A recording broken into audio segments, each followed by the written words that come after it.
like there's a lot happening in our lives. There's surprises and challenge and expectations. And so may we find something new in this text. May we find something new in our lives. May we be surprised by you, by your grace, by your possibility. This we pray. Amen.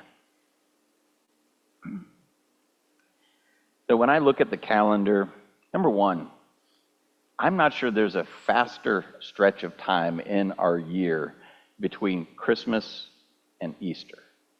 And especially those who are involved in like planning worship or setting things up, it feels like we get done with Christmas and then we breathe and we have a Sunday or two and then Lent is upon us. It just goes so quickly. And so when I look at my calendar and I see we're entering Lent, my first instinct after all of these years of doing ministry is to kind of brace myself a little bit, because at least I don't think, how I think of myself is that I'm not a terribly Lenten person. I tend to be, at least I hope, upbeat, positive. I don't sit well, I don't meditate well. And so Lent for me is definitely something that I have to impose on myself. It means ashes. It means giving up something. And I once heard it described as the long, slow, purple march towards Good Friday. And I love that description of it. And generally during Lent, we feel the weight of everything. Everything we do is kind of burdened down by the crucifixion, by the events of Good Friday. And over the last, not even few years, but over the last, maybe since the pandemic hit, it's kind of felt like we have been largely in Lent the entire time. I mean, the world feels like, and maybe this is just me, but it feels like we went from life that was kind of manageable and kind of predictable and hard, but not really hard, just normal hard. And then it feels like we entered into a period where for 3 or 4 years, church shut down and society shut down, and then politics got crazy toxic. And I'm not sure we need a liturgical season to feel the weight of things, because we feel the weight of, I mean, it wasn't Lent 2 weeks ago and we were feeling the weight, right? We've been carrying it all along. And so this year, we're going to do it a little different. It's not super different Lent. It's just kind of different Lent. Just be aware of that. And I love that we're starting with this text. This is one of my favorite texts, favorite stories of Jesus. John tells us in chapter 2. And the story is a simple one. There's a wedding. Jesus and his mother are there, and I would love to know whose wedding it is, but we're not really told. And the wine runs out, which in first century Jewish culture was not like a small little social oopsie. And you couldn't run out to in the South we call it package store. And I don't know why we called it that, but that's what we called it. Go to the package store and get more wine. You couldn't do that. It was a genuine crisis for the host family, because weddings lasted days and running out of wine would be a source of lasting shame. So for years ahead, every time the family would come to town, they would be just like this little cloud over their head, like they had the wedding where the wine ran out. And there's this beautiful, strange exchange with Jesus and his mother. First off, in my head, my mother was a school teacher. She knew everything. And if she didn't know it, she assumed that she knew it. And she was convinced that she was always the smartest person in the room, and just liked to tell people what to do. And a couple years ago, went back to visit. We were going through the drive-thru. Chick-fil-A, don't like their politics, but I like their chicken sandwich. And I pulled up to the drive-thru, And she literally leaned over, and I'm 55, so I was like 53, and she leaned over and said, "You need to roll down your window." It's like, okay. So for some reason in my head, I think that Jesus' mom might have been like my mom, a retired school teacher. I just, like, Jesus is kind of an adult here, but she seems to still want to tell him what to do and point things out, right? So she goes to him and she just says, "They're out of wine." Obviously, she knows he can do something. That's one of the interesting things, we think. And he pushes back, right? And the language with which he pushes back always takes me back a little bit. Like he's like, "Woman," which first off, in my household would have gotten me a cuff by either mom or dad. They were old school. If I had said, "Woman, I know to roll down the window at Chick-fil-A," I would have had a sore ear for a day or two. She would have popped. "Woman, what business is that of mine?" I mean, that's wild. It almost makes me think he was still a teenager. Like the way he answers is so combative. Like, "Why are you telling me this? But it's not my business. Why?" But Mary, in this incredible moment, we don't get told that she says, "Jesus, do what I'm telling you. Go fix it." She actually turns to the servants. She kind of disempowers Jesus by skipping him, right? And just turns to the servants and says, "Do whatever he tells you to do." Like, doesn't even give Jesus the opportunity to not do anything. It's this really fascinating, very human interplay between a son who is both the human and divine and a very human mom who is still pretty much in charge of what's happening. It's just powerful. She doesn't explain herself. Do whatever he tells you to do. And then we have these 6 stone water jars, each holding 20 or 30 gallons. So I've got a 15-gallon fish tank, and it's about yay big. So bigger than that, it would be large. And Jesus tells the servants to fill them to the brim with water. And once they're filled, to take it out, grab a cup, and take it to the banquet master. And then the banquet master tastes it, and he doesn't know what's happened. The wine is extraordinary. It's like it comes from Walla Walla. Fantastic. It's a lovely Pinot Noir. And then he calls the bridegroom over and baffled and says, "Why did you save this good stuff? They're already tipsy. Their taste buds are numb. Why did you save the good stuff?" As pastors, we never drink, so I don't exactly know what's happening here. No, I'm kidding. We all know that after a cocktail or two, you kind of stop tasting it. And that's what's happening here. And John calls this just wonderful thing the first of Jesus' signs. Not his first act of compassion, not his first healing, not even his first miracle, even though he categorizes it as a miracle, but his first sign. Which means that there's something happening here that's pointing at something really important that reveals who Jesus is. And it's tempting, I think, to rush past this in favor of its spiritual meaning. Like, we'll get there. We'll talk about what it means when we feel like our wine has run out. But let's just stay with the actual social public act of it. The thing that begins to peel the curtain back, to expose, to reveal, that's a better word, to reveal who Jesus is not feeding the hungry. It's not walking on water. It's not raising of the dead. It's not confronting injustice, even. The very first thing we get that reveals who Jesus is making sure that a wedding party doesn't end on a sour note. Isn't that remarkable? His very first thing that says, this is somebody special has to do with a bunch of really good wine.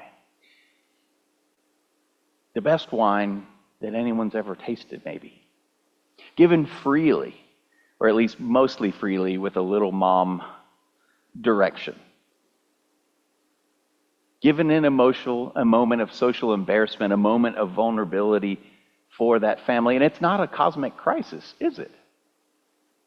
It's a very personal place. And the first thing he does is make a party better. And I think that's worth sitting with. Because a lot of us, myself included, have internalized, especially in the last 4, 5, 6 years, that faith has something to do with endurance and just surviving.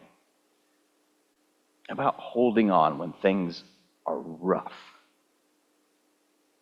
It's about just clinging to hope while the business of the earth is just toxic and problematic.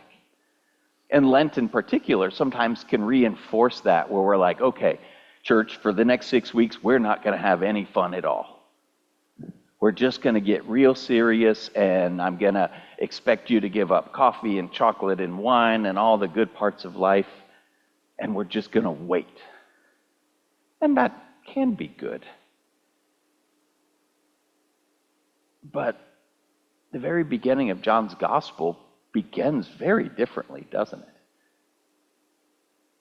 It begins with kind of John being poetic and cosmic, and then it dials right into a very personal story. And it says something about God being interested in our joy. Right now. Not just our salvation eventually. I think that's a problematic theology that most of us inherited, where the whole point of Christianity is getting into heaven, getting ourselves into heaven. Or maybe if we're really, really evangelical, getting somebody else into heaven. But that's a mindset that the early Christians would not have understood. The early Christians believed that Jesus came so that people might have life and life abundantly. And that was the totality of it. It had to do with this life and the next life. All of it. With an abundance of love and food and wine and joy and forgiveness and hope and community and family. That's what Jesus came to bring and to guide us towards. Not just getting us into heaven, but to invite us all into something that is rich and overflowing with the goodness of life.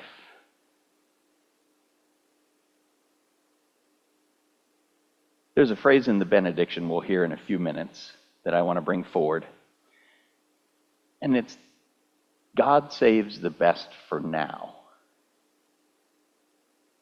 And that's kind of a different way of thinking about it, isn't it? Because normally we think about saving the best for later. Or we think about, I'll just get through this life to get to something really good down the road. But that's not what this story says, and that's not what the early Christians understood.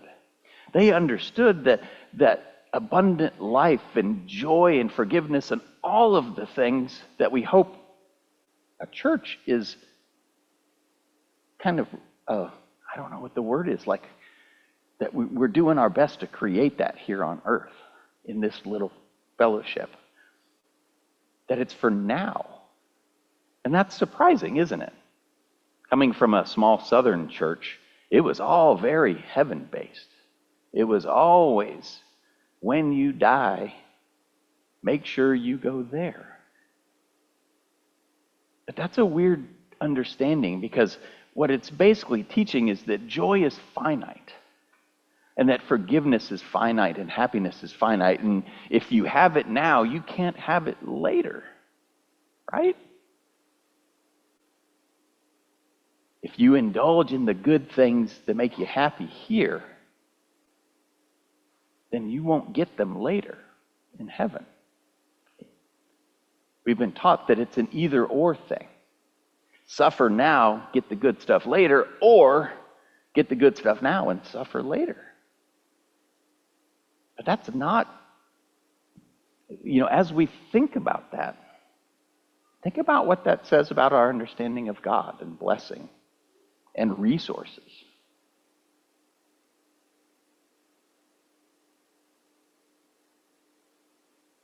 This story, this wedding story, insists on something that is subversive. And it's that grace and joy and all of that doesn't operate by the economics of scarcity. The banquet master is baffled precisely because this isn't how things are supposed to work, right? In our world, regardless of where we're raised, almost all of us were raised with a concept that there's only so much to go around of everything. There's not enough fill in the blank, right? There's not enough money, there's not enough food, there's not enough, all of that stuff. We're raised in a system that's competitive. And it's based on scarcity, and that perceived scarcity makes us anxious, and out of anxiety, we act out of character. And so we have this story where there is not scarcity, where there is perceived scarcity. And then Jesus says, nope, there's plenty. You're not going to run out. You can use the good wine first because there's plenty. The best wine was saved for now, for a specific moment of need. And the people didn't earn it, and they didn't expect it. They didn't even fully understand where it came from. It's not sensible economics. It's just extravagance. It's grace. So where does this leave us today? This strange story that's trying to say something about the present moment and joy and grace.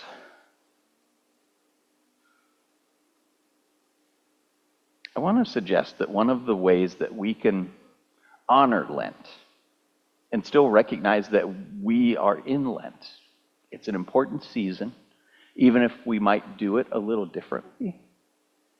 I want to suggest and offer that one of the things we can do is to practice noticing. Practice noticing. And as we notice, as we look out at the world, look in our community, get real brave, watch the news maybe. Notice what we see.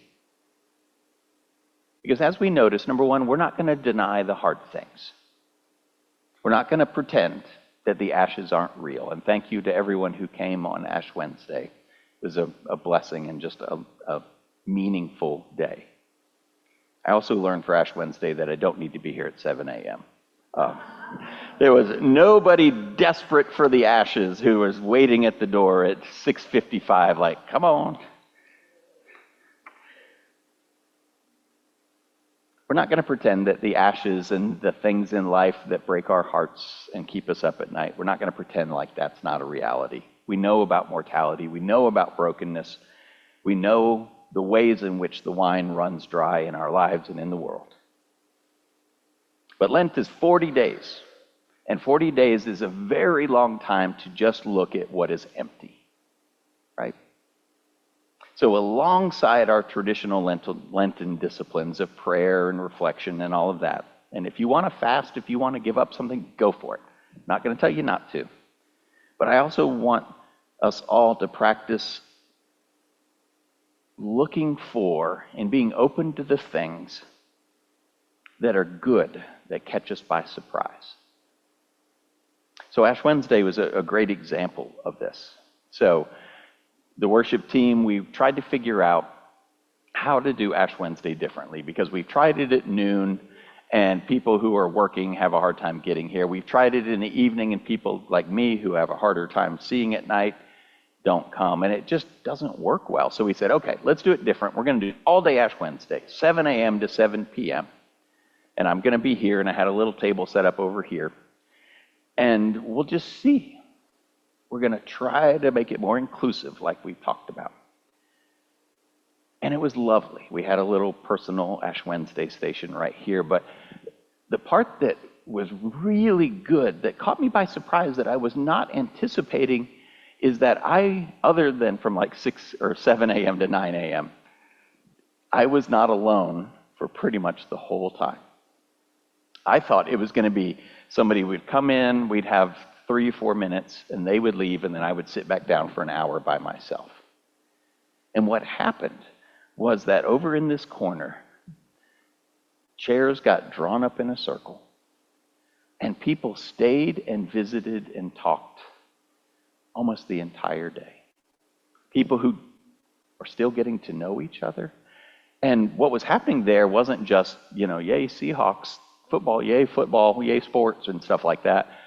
People were really talking, and really talking about life and death and stress and brokenness and healing. And I just sat back like amazed that what I thought was going to be just something that was like momentary and important, something else happened that was really surprising and really good. Linda was here for a lot of it. Weren't you like surprised that like something very sacred was happening totally unplanned? There are moments that turn out better than expected. There are things that we can and will be surprised by. There are doors that will open when we're sure that they're closed.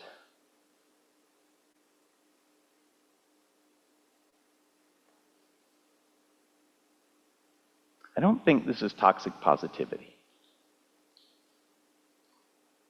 It's not pretending that everything's fine, because it's not. We know that. But it is leaving space to be surprised. The servants in Cana knew that there was only water. They knew that that's what was in there. And then something surprising happened. And I think that's the posture that I'm hoping we all take for Lent. Looking forward. Honest about where we feel like the wine has run out.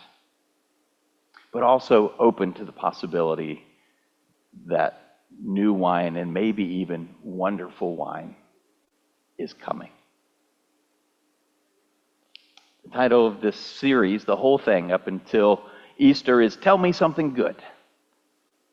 And I want to honor that directly because I think we need to hear it said out loud. Something good is coming. Something good is coming. Not because the world has fixed itself. We know that. Not because all the hard things are resolved.